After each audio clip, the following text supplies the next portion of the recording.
तो देखिए बेटा, आपके सामने एक क्वेश्चन है पहला।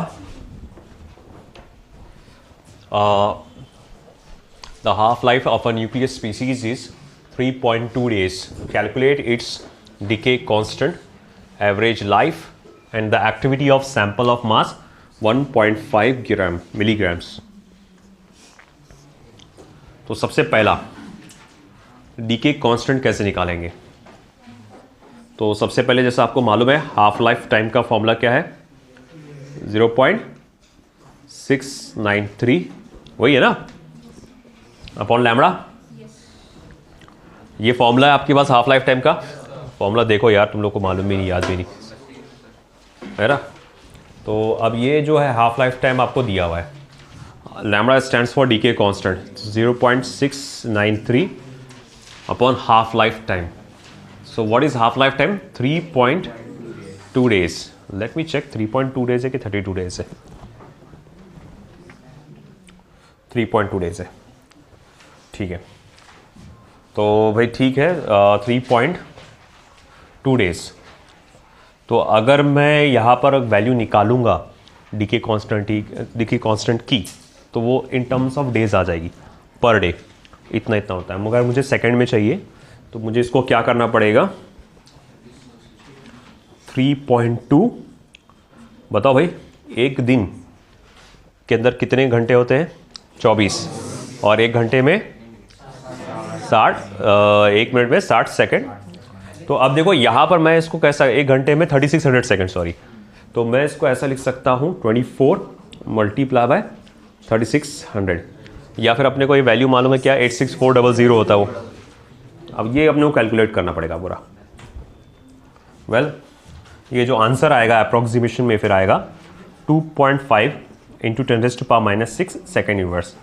जैसे कि मैंने आपको बताया था, ये पार्ट में कैलकुलेशन बहुत ज़्यादा कॉम्प्लेक्स होता है ना। कैलकुलेशन जैसे ये कौन कैलकुलेशन, ये बहुत ज़बरदस्ती लंबी कैलकुलेशंस करने पड़ते हैं। तो इसलिए मैंने कहा था कि आइदर और मैं तो छोड़ देना इसको, वो फालतू का हो जाता टाइम।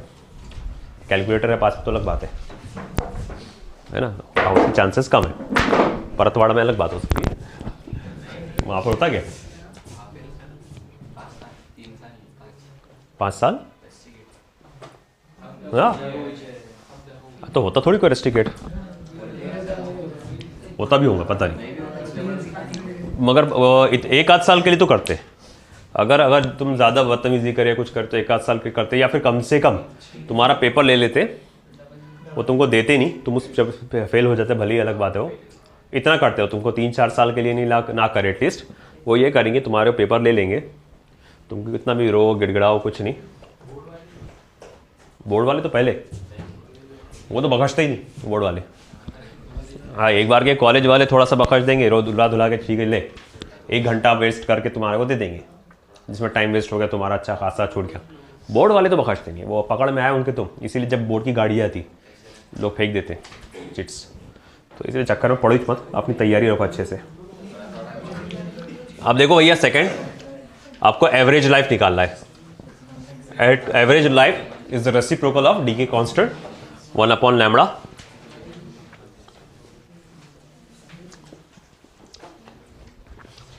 तो फिर वो हो जाएगा, ये कुछ हो जाएगा आपका, पूरा डेज में अगर कन्वर्ट करेंगे इसको तो 4.617 डेज।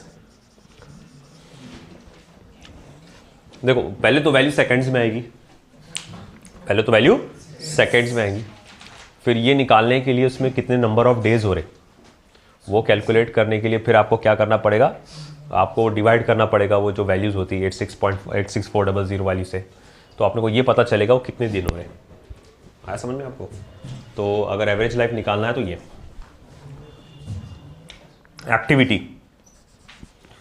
एक्टिविटी का जो फॉर्मूला है A is equals to lambda n of t।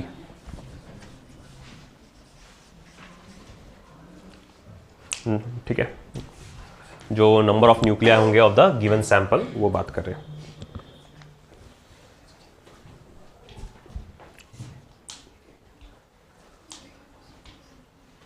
ये सब चीज़ें मेंशन करना चाहिए था ना पहली वैल्यूज। अच्छा, कितना सैंपल दिया हुआ है? 1.5 milligram. Number of sample 1.5 milligram 6.02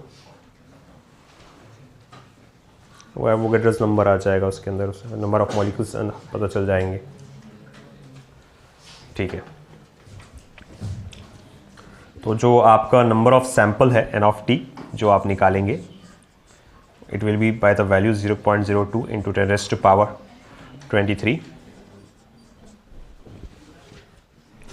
okay 1.5 into 10⁻³ और आंसर जो भी होगा वो पर ईयर के अंदर होगा।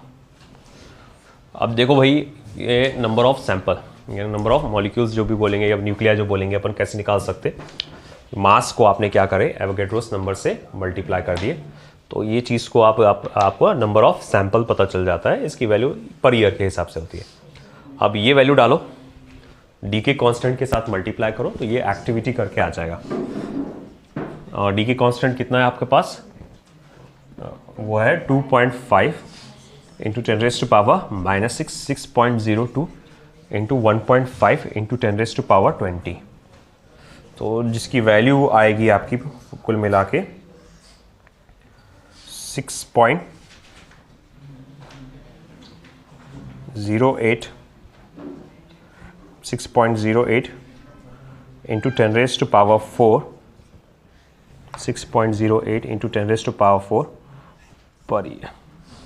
अरे यार,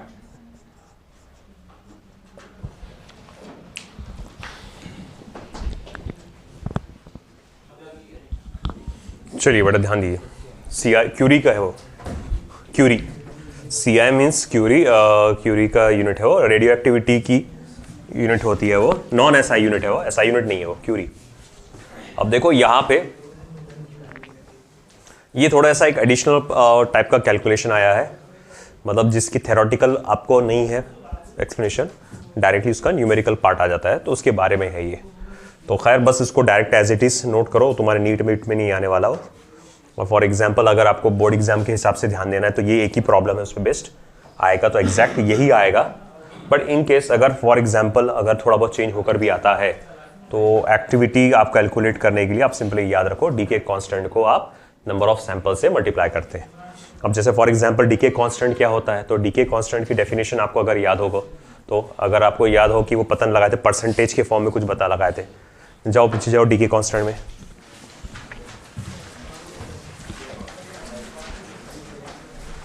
जाओ डी के कॉन्स्टेंट के कॉन्सेप्ट पे। क्या था वो, reciprocal of time period in which the 37% of the total original quantities decays, है ना। तो टाइम पीरियड का रेसिप्रोकल होता है जिसमें 37% क्वांटिटी जो होती है ओरिजिनल उसकी वो क्या हो जाती है, डीके हो जाती है, तो उसको डीके कांस्टेंट कहते हैं हम लोग। तो भैया मतलब दो दे के वो टाइम से रिलेटेड एक कॉन्सेप्ट है कि इतना परसेंटेज डीके होने को कितना टाइम लगता है, 37% ऑफ द क्वांटिटी डीके होने को कितना टाइम लगता है। अच्छा ठीक है अब अगर मेरे पास नंबर ऑफ सैंपल मौजूद है, इतना सैंपल है, इतना सैंपल है, तो अब उसका बताओ भैया कितना रहेगा, एक्टिविटी क्या रहेगी उसकी, भाई कितना टाइम लगेगा उसको। तो उसके हिसाब से हम लोग पता लगाते हैं यहाँ पर कि जो सैंपल दिया हुआ है, जैसे सैंपल मुझे मास के फॉर्म में दिया हुआ है, मगर मुझे नंबर के फॉर्म में चाहिए, इतने न्यूक्लियाई चाहिए मुझको। अब नंबर ऑफ न्यूक्लियाई कैसे कैलकुलेट करूँगा मुझे, अगर मुझे पता चल रहा है नंबर ऑफ एटम्स कितने हैं, तो दैट्स वाई मैंने उसको क्या किया कि मास को क्या करा, एवोगैड्रोस नंबर से पता मल्टीप्लाई कर दिया, जिससे मुझे क्या पता चल गया, नंबर ऑफ न्यूक्लियाई, और फिर उसको डीके कांस्टेंट से मल्टीप्लाई कर दिए, तो ये आ गया आपका एक्टिविटी। मतलब एक साल में इतना आपका डिसइंटीग्रेशन होगा, और ये क्यूरी करके उसका एक यूनिट है ना, डिसइंटीग्रेशन की यूनिट है वो क्यूरी करके, तो एक साल में इतना डिसइंटीग्रेट होगा। मतलब ये एक्टिविटी ये बताता है कि अगर ये न्यूक्लिया है ना, कोई एक पर्टिकुलर, मान लो जैसे मैं आपको बताया था, ये कई सालों तक चलता रहता है डिसइंटीग्रेशन, ऐसा नहीं कि एक आध सेकंड का है, एक आध मिनट का, एक दो मिनट का, एक दो दिन का भी नहीं, ये कई सालों तक चलता रहता है।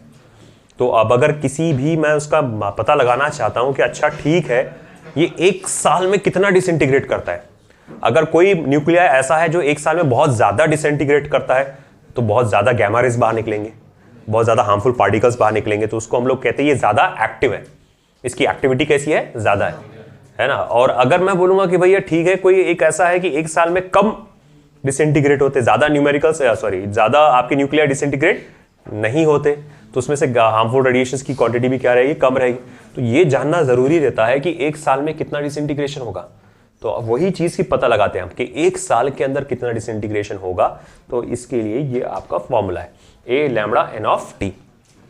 ठीक है, तो बस एक ही है प्रॉब्लम उस पे बेस्ड, बोर्ड के हिसाब से आप उसको याद रख सकते हैं। नीट पे तो मुझे चांसेस बहुत नहीं के बराबर लगते हैं इस कॉन्सेप्ट के आने के, बट फिर भी चलिए आगे बढ़ते हैं। फिर हमारा अगला क्वेश्चन है, सामने आ रहा है।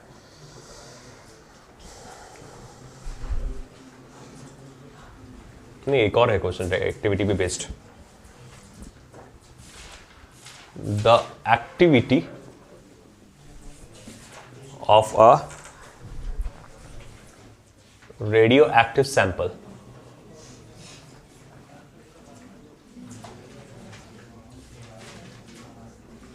is decreased from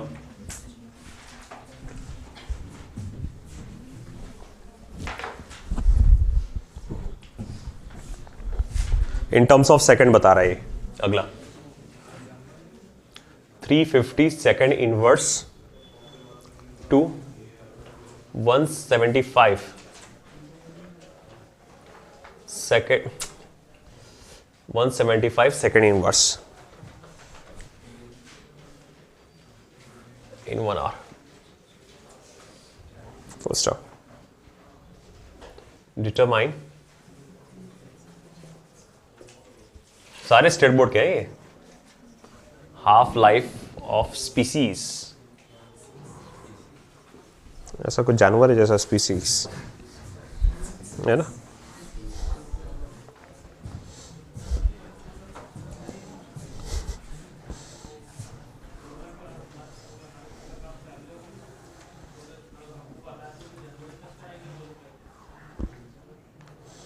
तो यहां पर हमारे पास अगेन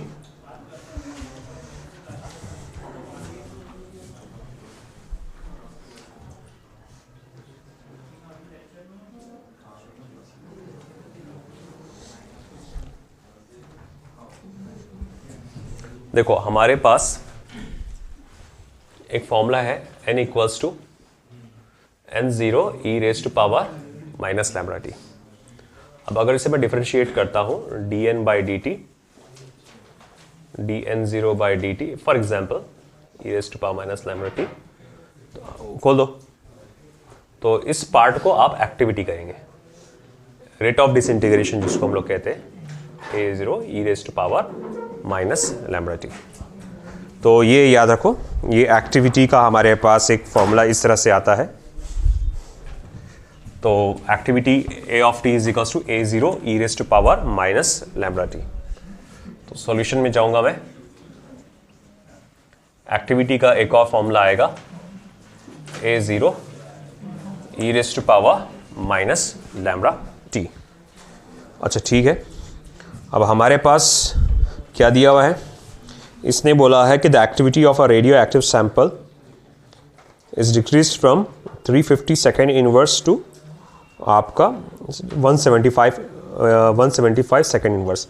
मतलब पहले उसकी वैल्यू क्या हुआ करती थी, 350 सेकेंड इनवर्स, फिर बाद में कितनी वैल्यू हो गई उसकी, 175 सेकेंड इनवर्स। अच्छा ये सब कितनी देर में हुआ आपका, 1 घंटे, मतलब 3600 सेकेंड्स में हो गया ये। तो अब कैसे लिखेंगे, तो इनिशियल एक्टिविटी ये है, मतलब एट टी इक्वल्स टू 0, जब टाइम 0 सेकेंड से, यानी शुरुआत में जो एक्टिविटी थी ये 350 सेकेंड इनवर्स, बाद में कुछ देर के बाद कितनी होगी, 175 सेकेंड इनवर्स। तो ये वैल्यू डालूंगा मैं 175, और ये कितना था 350 e raise to power minus lambda t. T कितना है अपने पास, 1 घंटा, यानी कि 3600 आवर्स, सेकेंड, सॉरी, ठीक है सेकेंड्स। और उसने क्या है, डिटरमाइन द हाफ लाइफ। अब सिंपली मैं क्या करूंगा, ये कैलकुलेशन से पहले आपको शायद समझ में आया होगा, पहले लैम्बडा की वैल्यू निकालेंगे अपन, और फिर 0.693 डिवाइडेड बाय लैम्बडा करेंगे, तो फिर आपको क्या आ जाएगा। हाँ, तो अब ये कैसे होगा, तो सबसे पहले तो 175 divided by 350 is equal to E raise to power minus lambda 3600। Okay, और फिर उसके बाद अगर मैं इसका रेसिप्रोकल ले लूँ तो 350 divided by 175 is equals to lambda multiply by 3600 E raise to power lambda multiply by 3600। क्या लगता है क्या करना चाहिए अब यहाँ पे? नेचुरल लॉग लेना पड़ेगा। अब आप ले लो उसका नेचुरल लॉग। तो अगर मैं नेचुरल लॉग लेता हूँ 350 डिवाइडेड बाय 175 तो ये पावर नीचे उतर जाएगा, लैम्बडा मल्टीप्लाई बाय 3600 हो जाएगा। ठीक है। अब आपके पास जो लॉग बुक होता है उसमें नेचुरल लॉग का फंक्शन होता नहीं, उसमें लॉग टू द बेस 10 होता है। तो इसको पहले एक और बार कन्वर्ट करना पड़ेगा। उसमें कैसे करेंगे? कहां से 2 हो रहा? 175, अच्छा ये 2 हो जा रहा पूरा। तो natural log of 2 lambda multiply by 3600। अब चलो ठीक है, उसकी वैल्यू अपन ऑलरेडी जानते, 0.693 आता अपने को मालूम है ऑलरेडी। तो ये हो जाएगा 0.693 लैम्बडा मल्टीप्लाई बाय 3600।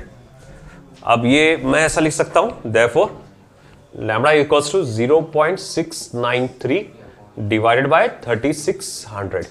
अब अपने पास हाफ लाइफ निकालना है अपने को, तो वो कितना रहेगा? 0.693 डिवाइडेड बाय डी के कॉन्स्टेंट। तो भैया फिर क्या लिखेंगे आप? 0.693 अपॉन 0.693 डिवाइडेड बाय 3600। ओ 93 रे, हाँ। फिर ये कटा 3600 ऊपर चला गया, तो फिर ये हो जाएगा 3600 सेकेंड्स। ओके, 3600 सेकेंड्स, या फिर आपका कितना हो जाएगा वो 1 hour. This is your half life.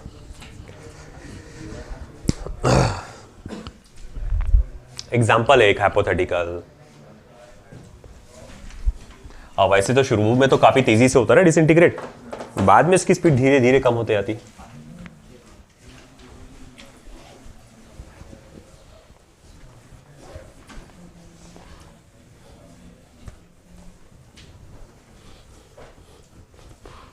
अरे यार,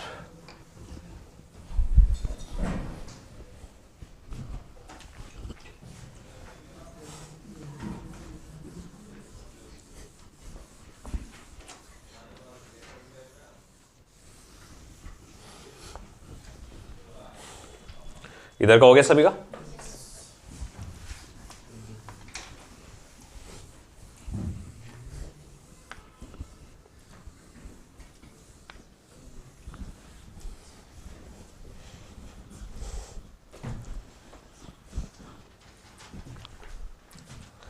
नेक्स्ट,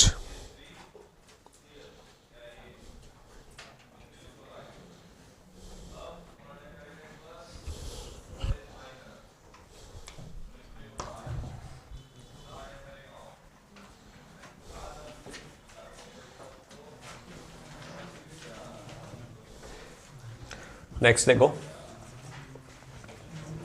सब स्ट्रेट बोर्ड के चल रहे हैं अभी। The half life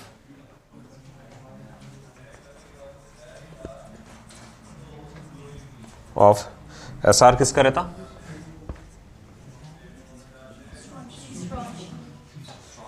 strontium. तो उसको देखो 28 ईयर्स उसका वो है हाफ लाइफ। 28 साल में है ना आधी क्वांटिटी डिसइंटीग्रेट होंगी।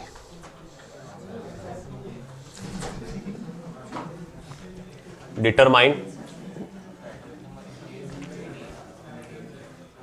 disintegration of 5 milligram sample। क्या बोल रहे? हाँ 38।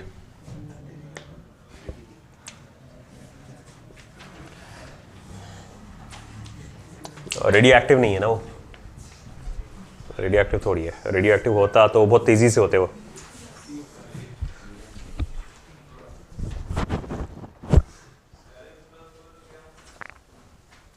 ठीक है चलो,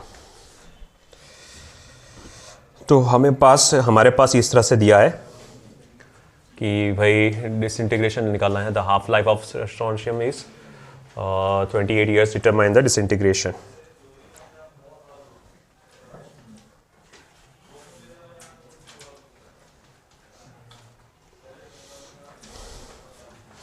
28 ईयर्स, उसको सेकेंड्स में कन्वर्ट कर सकते हैं अपन सबसे पहले तो, कि सेकेंड में कितना होगा। Half life is 28 years. अगर 28 ईयर्स है, 28 मल्टीप्लाई बाय 365 मल्टीप्लाई बाय 86400। देखो क्या आता कैलकुलेशन।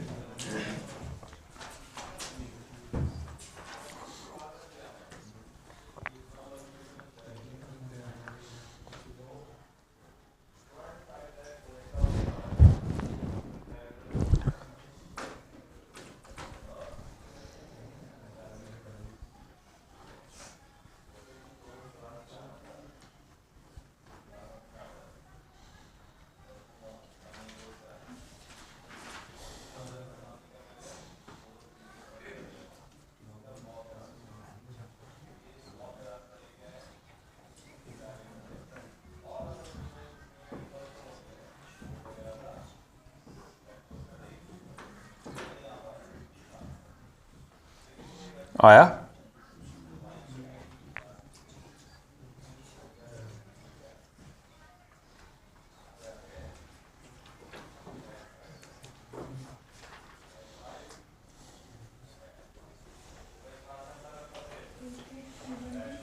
हम्म 8.83 इंटू 10⁻⁸ सेकेंड्स। अब इसने बोला डिसइंटीग्रेशन कितनी तेजी से हो रहा है पता लगाओ, rate of disintegration. If you remember हमारे पास रेट ऑफ डिसइंटीग्रेशन का फॉर्मूला है dn/dt is equals to lambda. ये लिखना नहीं, ये वाला पार्ट अभी बताने के लिए सिर्फ dn/dt into is equals to lambda. And ये शुरू में एकदम अपन ने जो डीके लॉ था, डीके का लॉ स्टेटमेंट लिखे थे, फिर माइनस लैम्बडा एन करके लिखे थे अपन ने, है ना, स्टार्टिंग में एकदम। तो उसके हिसाब से ये फॉर्मूला बन रहा। अब ऐसा है अपना dn/dt कैलकुलेट करना है अपने को। अब उसमें ऐसा आएगा कि डीके कांस्टेंट निकालना पड़ेगा। अब ये समझ में तो आ गया होगा कि डीके कांस्टेंट कहाँ से आने वाला है।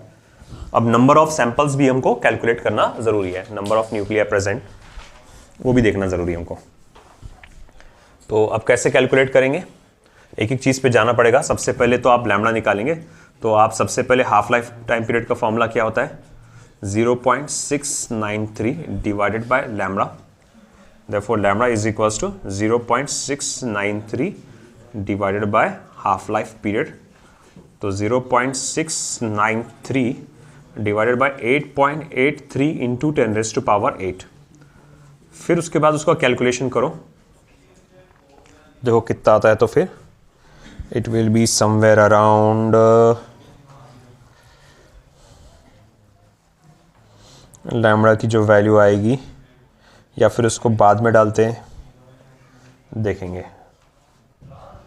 चलो एक काम करता मैं, कम से कम वैल्यू निकाल लेता मैं। 0.693 डिवाइडेड बाय 8.83, ये हो जाएगा 0.0784 इंटू 10⁻⁻8। ओके, तो ये मेरे पास डी के कॉन्स्टेंट की वैल्यू आई 0.0784 इंटू 10⁻⁻8। अब ये हो गया। अब मेरे पास नंबर ऑफ सैंपल्स की, मतलब नंबर ऑफ न्यूक्लिया जो मुझे निकालना है वो निकालना पड़ेगा। तो अब वो कैसे निकालेंगे फिर आप, नंबर ऑफ एटम्स निकालना पड़ेगा आपको। नंबर ऑफ एटम्स अगर निकल गया आपके पास तो समझो जितने नंबर ऑफ एटम्स रहेंगे उतने ही नंबर ऑफ न्यूक्लिया रहेगा। अब नंबर ऑफ एटम्स कैसे निकालेंगे आप, ठीक है, मोल्स कैसे, गिवन मास अपॉन, जैसे देखो म्यू इज इक्वल्स टू क्या होता है, mass of molecule upon molar मास, है ना, आपने जो कहा जाएगा ये फॉर्मूला होता है। अब अगर मुझे निकालना है नंबर ऑफ मोल्स, तो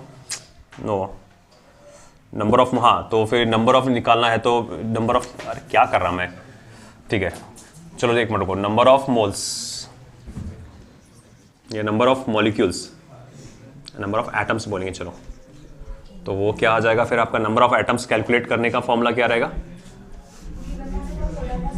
वो तो नंबर ऑफ वो हो जाएगा मोलार क्या करते हैं अपन, नंबर ऑफ मोल्स में से, हाँ नंबर ऑफ मोल्स को हाँ एवोगैड्रोस नंबर से मल्टीप्लाई करेंगे, तो ये हो जाएगा आपका नंबर ऑफ एटम्स। तो नंबर ऑफ मोल्स को आप क्या करेंगे, एवोगैड्रोस नंबर से मल्टीप्लाई करेंगे, तो ये नंबर ऑफ एटम्स हो जाएगा। और रही बात नंबर ऑफ मोल की, तो फिर वो आएगा given mass upon molecular mass multiply by Avogadro's number. अब यहां पर गिवन मास कितना दिया, 5 मिलीग्राम, यानी 5 इंटू 10⁻³ और 6.023 इंटू 10⁻23 अपॉन मॉलिक्यूलर मास कितना दिया हुआ है इसका, 90। तो दोनों भी ग्राम में है, तो उसको ऐसे छोड़ देंगे अपन ग्राम के अंदर ही। अब ये कैलकुलेशन करो, देखो कितना आता है।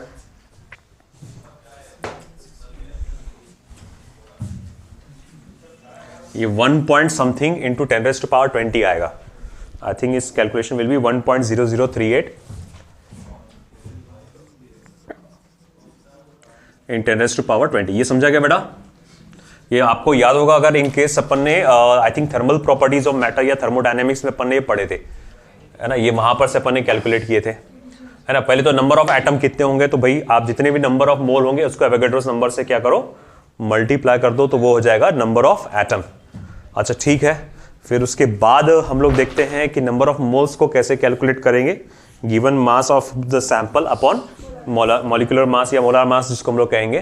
तो गिवन मास कितना है आपके पास, 5 into 10⁻³ into 6.023 into 10 molar mass से इसको डिवाइड किए, तो वे अपने पास नंबर ऑफ सैंपल आ गया। अब देखो ये जितना नंबर ऑफ एटम रहेगा उतना ही क्या होगा, नंबर ऑफ न्यूक्लियर। तो मतलब ये मेरे पास कैपिटल N की वैल्यू आ गई। अब मुझे क्या कैलकुलेट करना है, डिसइंटीग्रेशन रेट dN/dt। तो उसका फॉर्मूला क्या होता है, मैग्नीट्यूड में लैम्बडा n। अब मेरे पास लैम्बडा की वैल्यू कितनी है बेटा, 0.078 इंटू 10⁻⁻8 मल्टीप्लाई बाय 1.0038 इंटू 10⁻20। अब इसको कैलकुलेट करो।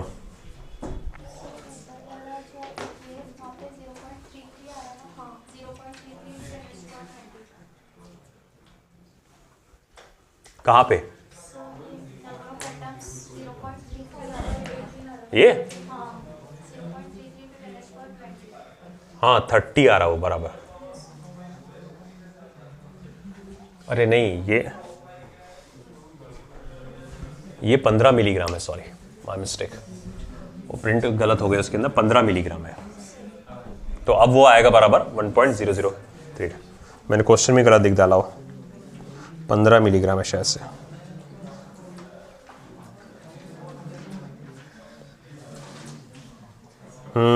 15 मिलीग्राम था वो, 5 मिलीग्राम कर डाला उसको मैंने। हाँ तो ठीक है भैया, ये कैलकुलेशन कितना आ रहा है फिर, it will B 7.878 into 10⁻10 atoms पर सेकेंड, या न्यूक्लियाई भी बोल सकते हैं, पर सेकेंड, ये वैल्यू रहेगी इसकी।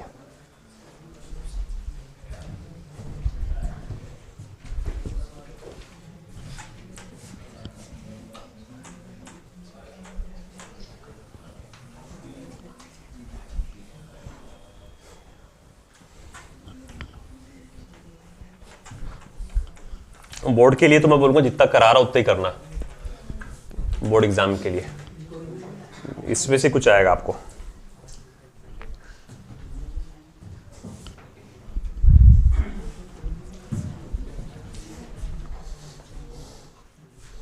चलिए next,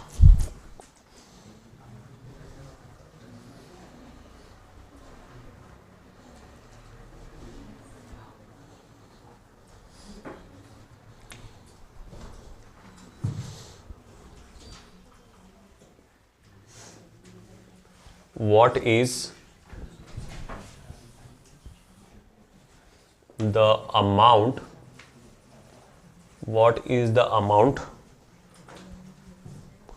of cobalt 2760 necessary to provide a radioactive source of strength 10.0 milli curie.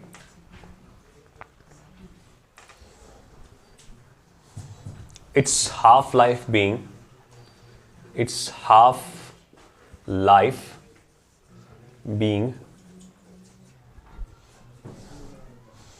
35 years. Its half-life being 35 years.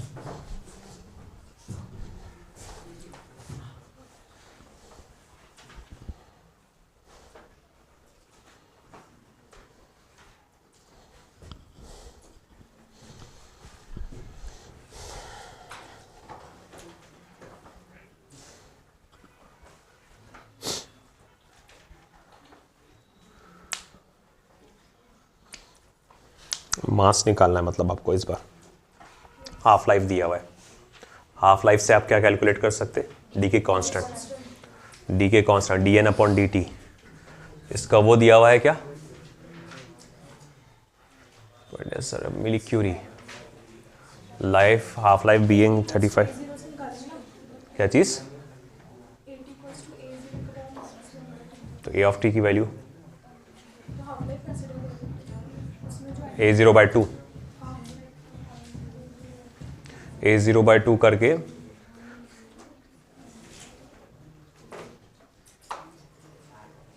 तो फिर वो नहीं निकल रहा ना मास।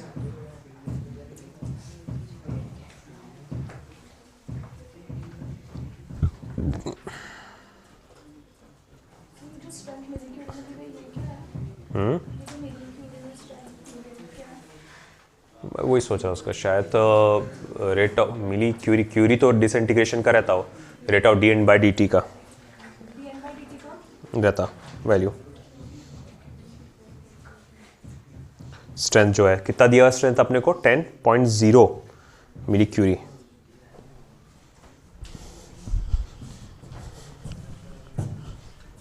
dN/dt है वो 10.0 जो है मिली क्यूरी।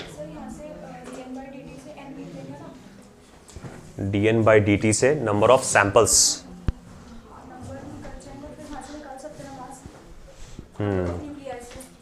और डी के कांस्टेंट निकालेंगे हाफ लाइफ पीरियड से। चलो करते हैं 1 by 1 कैलकुलेट। फिर सबसे पहले जाएंगे अपन हाफ लाइफ पीरियड के फॉर्मूले पे। तो हाफ लाइफ पीरियड जब आप कैलकुलेट करेंगे it will be 0.693 divided by lambda. Lambda is equals to 0.693 divided by half life period. अब 0.693 divided by half life period कितना रहेगा? 35 मल्टीप्लाई बाय 86400। चलिए कैलकुलेट करते हैं कितना आएगा। 35 ईयर्स है ना? अरे हाँ, तौबा करने वाली बात है यार, क्या कैलकुलेशन है। हाँ, डिवाइडेड बाय 365। तो देखो हाफ लाइफ पीरियड कितना है? 35 ईयर्स। 35 ईयर्स बोले तो कितना फिर हो जा रहा आपका 365 डेज मल्टीप्लाई बाय 86400। तो पता चला ऐसे कैलकुलेशन तुमको करना है, तुम्हारे पास ना लॉग बुक है ना कैलकुलेटर है। नीट पे तो नहीं आते, आए भी तो ऐसे आएंगे कि जो चांसेस उसके भी कम होगा। 86400 डिवाइडेड बाय, अबे यार ये तो कैलकुलेटर में सॉल्व नहीं करवा।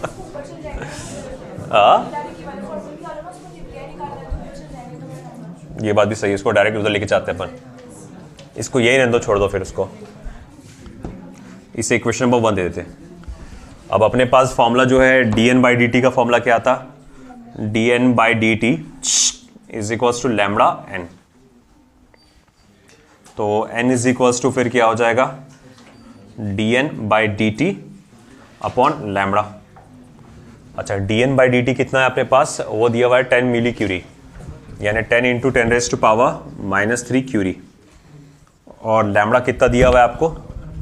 0.693 divided bye 35 multiply by 86400 multiply by 365। अब ये पूरा का पूरा पार्ट ऊपर चला जाएगा, तो फिर पूरा का पूरा पार्ट ऊपर चला जाएगा तो फिर क्या बचेगा यहाँ पे?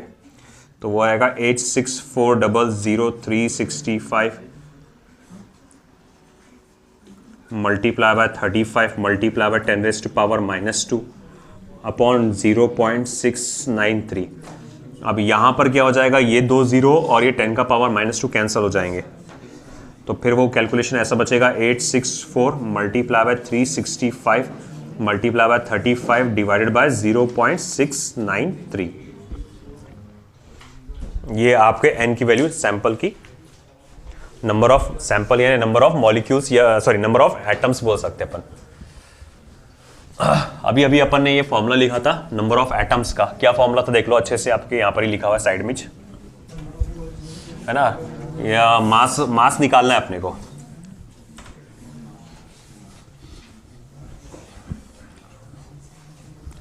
तो जैसे कि आप जानते हैं, since number of atoms is equals to mass upon molar mass multiply by Avogadro's number, तो अगर ऐसी बात है तो मास को क्या लिख सकता हूं मैं, n multiply by m0 upon Avogadro's number. अच्छा ठीक है, n की वैल्यू क्या है आपके पास, n की वैल्यू है 864 multiply by 365 multiply by 35 divided by 0.693। ये तो आपके पास सिर्फ n की वैल्यू है, ठीक है। और अगर ये n की वैल्यू है तो आपका कितना है वो 60 अपॉन 6.023 इंटू 10⁻23। यार क्या प्यारे प्यारे कैलकुलेशन है यार, I hate this.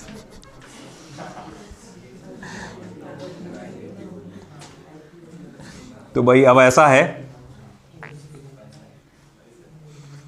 864 multiply by 365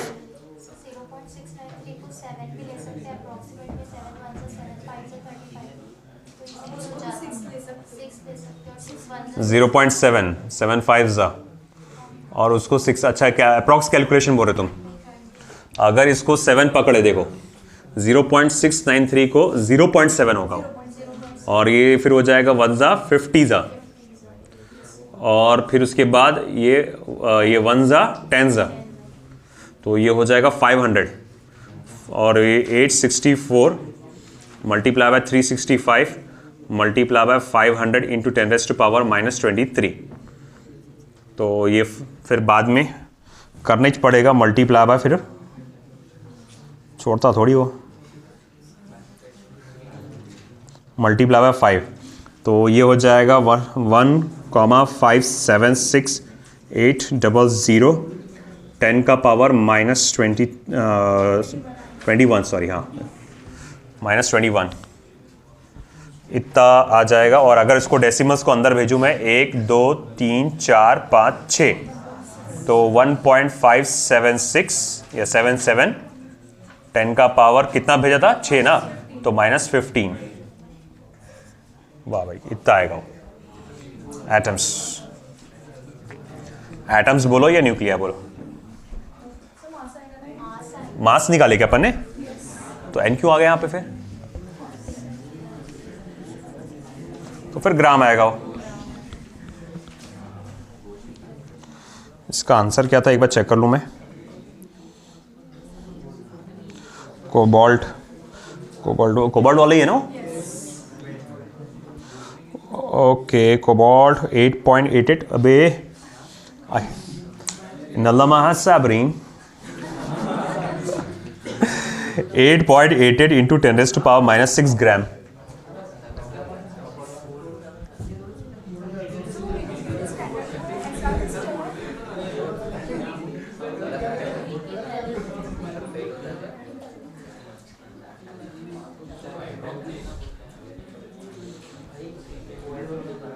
नहीं चलो सही है आंसर सही हो। अब मैं ये नहीं बताऊंगा तुमको कि क्वेश्चन में 35 इयर्स नहीं हो 5.3 इयर्स था क्वेश्चन में। आंसर सही है, कैलकुलेशन तो वही सही है ना वो 5.3। ये जरूर कल शाम को परसों शाम को मैंने क्वेश्चन टाइप किया होगा तभी।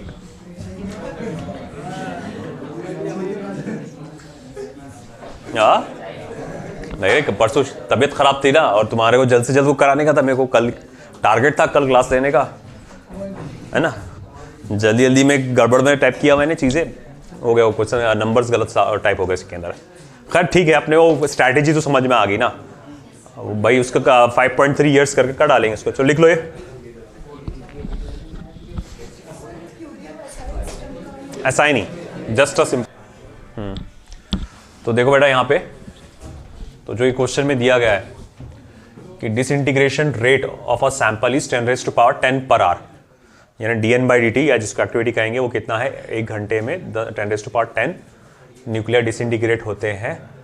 अगर शुरू से कितना टाइम हो चुका है, 20 घंटे हो चुके हैं जब से डिसइंटीग्रेशन स्टार्ट हो गया, और होते होते कितना टाइम हो चुका है, कितना गुजर चुका है, 20 घंटे। तो 20 आवर्स जब हो चुके हैं तब इसका डिसइंटीग्रेशन रेट कितना था, 10⁻10 पर आवर। अब आपको मालूम है जैसे जैसे वो आगे टाइम गुजरेगा डिसइंटीग्रेशन रेट क्या होगा, कम होता चला जाएगा। अब फिर वैसी टाइम और बास गुजरता चला गया, और अब कितना टाइम होगा, 30 आवर्स, 30 घंटे हो चुके हैं स्टार्टिंग से। और अगर 30 घंटे हो चुके हैं स्टार्टिंग से, और अब नया जो डिसइंटीग्रेशन रेट है वो कितना है, 6.3 into 10⁻9 per hour after 30 hours. अब हमारे पास ये formula n = n0 e⁻ λt। अगर डिफरेंशिएट करता हूं मैं तो dN/dt dN0/dt ये क्या होगा कि इनिशियल रेट ऑफ डिसइंटीग्रेशन, और ये आफ्टर टाइम t जो डिसइंटीग्रेशन हो रहा होगा वो। तो अब ऐसा है कि देखो, दो पर्टिकुलर टाइम पे जो एक्टिविटी का जो वैल्यूज है वो मुझे मालूम है। अब अगर सपोज करो मैंने इन दोनों इक्वेशंस को डिवाइड कर डाला, सपोज करिए मैं इन दोनों इक्वेशंस को क्या करता हूँ, डिवाइड कर डालता हूँ, तो या फिर ये दोनों सिचुएशन के हिसाब से, तो मैं जब लिखूंगा a of t1 upon a of t2 is equals to, देखो a0 तो क्या हो जाएगा, कैंसल हो जाएगा, बचेगा क्या, e⁻λt1 अपॉन e⁻λt2। ठीक है ना। चलिए अब डालो वैल्यूज यहां पे, करो सॉल्व, देखो क्या आ सकता है। वंस अगेन यहां पर लॉग लेना पड़ेगा, और आपको शायद उससे पता ही चल जाएगा कि लॉग की वैल्यू क्या आएगी करके। और देखो यह डेरिवेट करे तो नहीं, उसको अपन मतलब इसका सिर्फ इसका डिफरेंशियल ऑब्जर्व कर रहे हैं कि इसमें कितना बदलाव आएगा। तो अब ऐसा है कि भाई देखो यहां पर a of t1 upon a of t2 ये कितना दिया हुआ है, 10⁻10, और ये कितना दिया है, 6.3 into 10⁻9 e⁻λ t1 minus plus वो t1 प्लस t2 हो जाएगा फिर। तो चलो देखते हैं बाद में, नहीं तो पहले मैं एक काम करता हूं, e⁻λt2 क्योंकि गलत हो जाएगा, e⁻λt1, हाँ, फिर उसके बाद ये हो जाएगा 10/6.3 e⁻λt2 माइनस t1। t2 बड़ा है कि t1 बड़ा है, t2 बड़ा है ना, 30। तो 10/6.3 e⁻λ, और ये t2 माइनस t1 कितने घंटे का फर्क है, 10 आवर्स का, हाँ, तो 10 लैम्बडा हो जाएगा, 10 लैम्बडा। अब 10 डिवाइडेड बाय 6.3,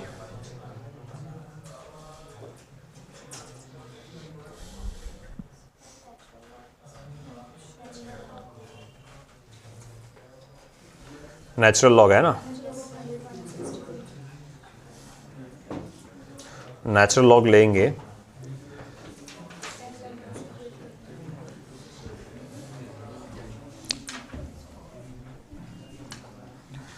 फिर से एक बार क्वेश्चन पढ़ लूँ मैं ज़रा। Disintegration rate of a sample is 6.3 into 10⁻9 per hour. एक बार कंपेयर कर लूँ इसको अपने इसके साथ, 6.3 into 10⁻9 per hour, 6.3 into 10⁻9 per hour लेना ही पड़ेगा उसका। 10 डिवाइडेड बाय 6.3, 10 डिवाइडेड बाय 6.3, तो 10 divided by 6.3 will be 1.58730, 1.587 e⁻10 lambda. अब इसका नेचुरल लॉग लेंगे आप, तो natural log of 1.587 is equals to 10 lambda. ठीक है, तो लैम्बडा इज इक्वल्स टू फिर क्या है, आप एक तो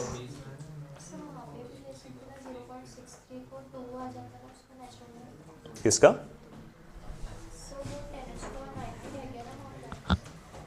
हो गया ना, वो कैलकुलेट हो गया ना, 10⁻1 हो गया ना, वो 10 हो गया। अब मैं ये सोच रहा हूं इसको, क्या मैं इसको ऐसा कर सकता हूं, 1/10 नेचुरल लॉग ऑफ 1.587।